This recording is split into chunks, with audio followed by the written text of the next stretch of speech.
Ten toli teka tokia upė. Turiu draugę Dovilę, kuri gyvena ne Lietuvoje jau daugiau nei 20 metų. Ir jos dukra Paula gimė Ispanijoje. Jau kelis metus Dovilė atvažiuoja į Lietuvą su Paula ne tik aplankyti giminių ir draugų. Atvyksta ir turėdama tikslą – dalyvauti stovykloje, į kurią atvažiuoja daugybė lietuvių vaikų augančių kitose šalyse, tobulinti lietuvių kalbos įgūdžių. Mes 10 dienų buvom vienoje stovyklai, būtent lietuvių kalbos stovyklai, kur vaikai iš viso užsienio suvažiuoja ir mokinasi bendrauti lietuvių kalbą. Ir kitas 10 dienų tiesiog pasilikome paturistauti ir aplankyti giminės ir kitus Lietuvos kampelius, kurių, kaip sakant, per kiekvieną kelionę norim pamatyti. Esmė tame, kad stovyklėlė visa vyksta lietuvių kalba ir ne tik, kad yra mokymai kažkokie, bet tiesiog yra Lietuvos kultūros pažinimas ir kiekvienais metais būna išrinkta skirtinga tema. Tai šitais metais mes jau buvo apie dvarą, tai aš ėjau su mano draugų grupė ir kalbėjau apie Ilzenbergo dvarą. O tau įdomu? Būna ten apie Lietuvą? Kartais taip, kartais ne. Todėl atsibodo biškučiuką, bet man irgi patinka žinot biškučiuką apie Lietuvą. Man tai labai patiko, kada mums paaiškino apie gyvulius ir mums sakė, kur gyvena.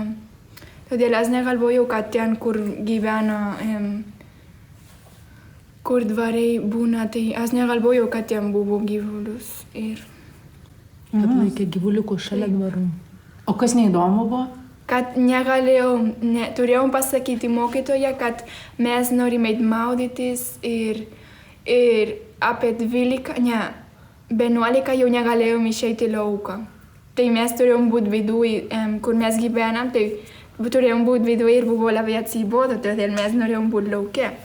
12 nakties? Ne, 11. O ką ten veikti? Tai nežinau, galėjom žaisti kažką. O ką žais? Slėpynės. Kambarį, kiek vaikų buvo pas tave kambarį? 10. Ir buvo iš skirtingų šalių? Buvo iš Airijos, Londono ir Ispanijos. O kaip jūs tada susikalbėdavo? Angliškai. Ai, bet ne lietuviškai? Ne. O buvo kas visai nemoka lietuviškai? Buvo. Vienas vaikas iš mano iš Ispanijos, jisai gimė Lietuvoje ir nežino kalbėti lietuviškai. Verkė? Ne. Ne? Nes nieko nesupranti. Ne, bet mama visada jai. Išversdavo. Taip. Ai, mama buvo kartu. Aha, todėl jinai buvo mokytoja irgi. Mes tiesiog su tais vaikais, kurie nesupranta lietuvių kalbos, tai stengdavomės padėti ir išaiškinti tam tikrus žodžius. Kalbant apie vaikus, tai pradžiai, kas šokiruoja, lietuvių kalbos stovyklėlė, susibėga vaikai iš skirtingų Europos kraštų ir, kaip sakant, pagrindinis principas yra kalbėti lietuvių kalba, bet jiems tai yra ne tai, kad mums kaip mokytoms tai pagrindas yra, o jiems tai yra paskutinis reikalas, iš tikrųjų, jiems vienodai šviečia ta kalba. Tiesiog vaikai yra vaikai ir jie ieško patogumo ir greitumo susikalbėjimą. Tarptautinė kalba kaip anglų kalba.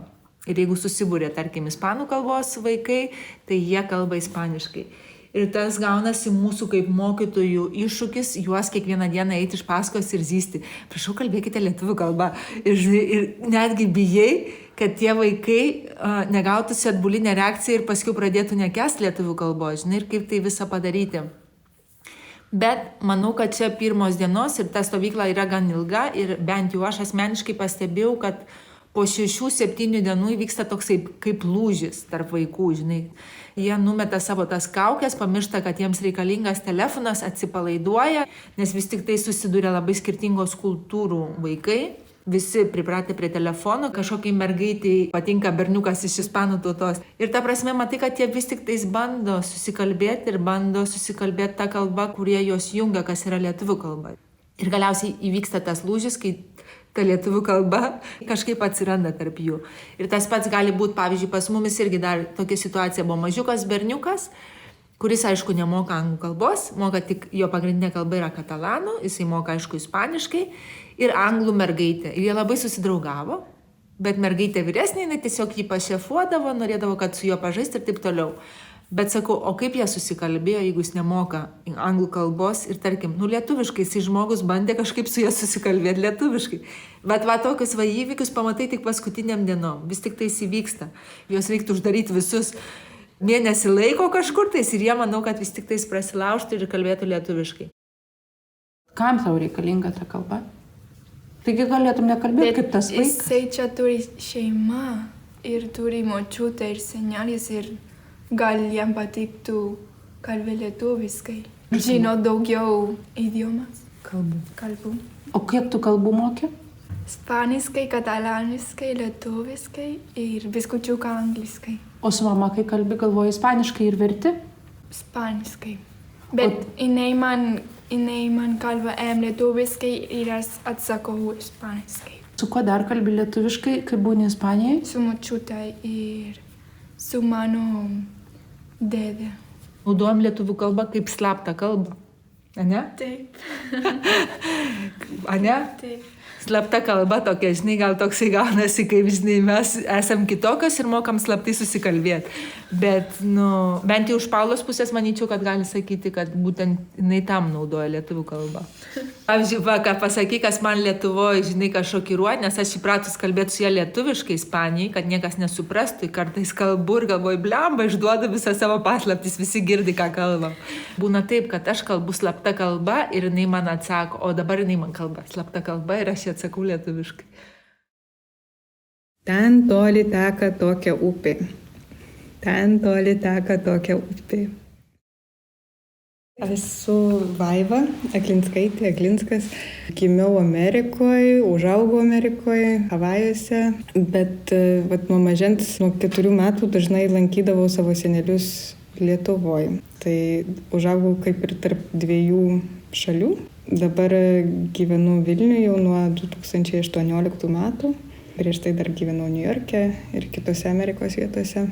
Studijuoju antropologiją kultūrinę ir mėgstu muzikuoti. Šitas audio pasakojimas mano yra apie lietuvių kalbą. Kaip gavosi, kad tu taip puikiai kalbi lietuviškai?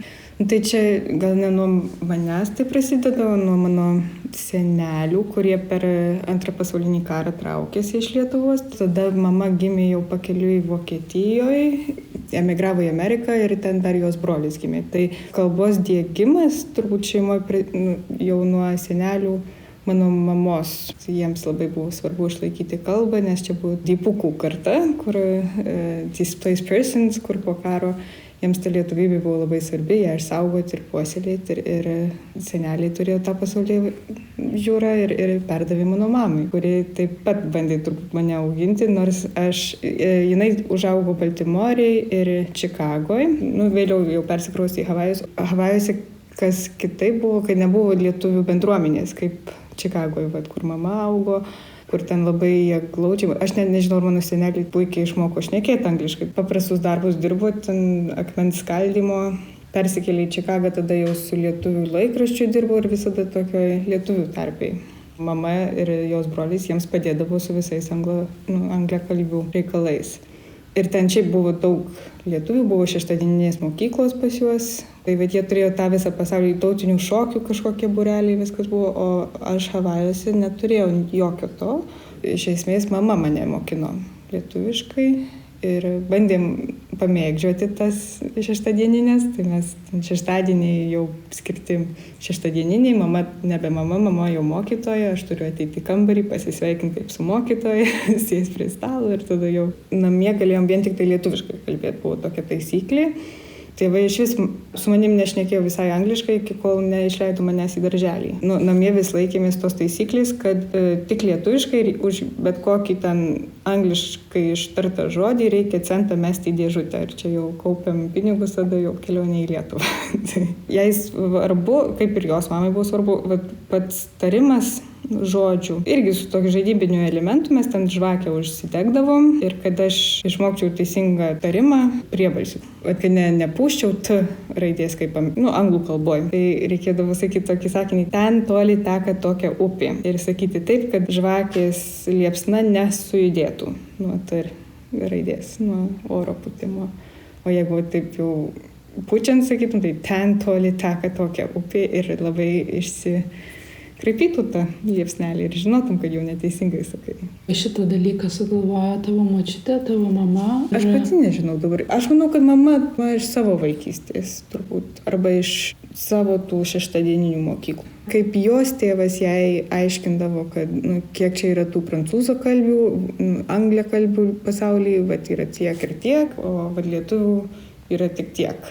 Tai vat jeigu jūs su broliu išbrauksim, tada lieka žymiai mažiau jau lietuvių kalbių negu ten prancūzų kalbių arba anglių kalbių. Tai vat dėl to reikia. Mūsų mažai, tai vat jeigu jūs dar pamiršite tą kalbą, tai iš vis dar pamažės. O senelis tai poetas buvo, vat, tai jam tuo labiau kalba ir žodžiai labai svarbu. Nuo 90 metų atskrisdavau čia vasaras praleisti su seneliais. Mes dažnai paimdavom kokią poezijos knygą ar šiaip tokius. Ir diktantus rašydavau beje su seneliu. Vat buvo mūsų toks irgi žaidimas, užsiėmimas, vasaros toks. Bet čia irgi buvo toks vis tiek ryšys tada su seneliais ir yra ką veikti ir žinai, kad čia dabar bus šitas žaidimas. Jeigu taip žiūri kaip į žaidimą. Ten toli teka tokia upė. Ten toli teka tokia upė. Ten toli teka tokia upė. Ten toli teka tokia upė. Ten toli teka tokia upė. Ten toli teka tokia upė.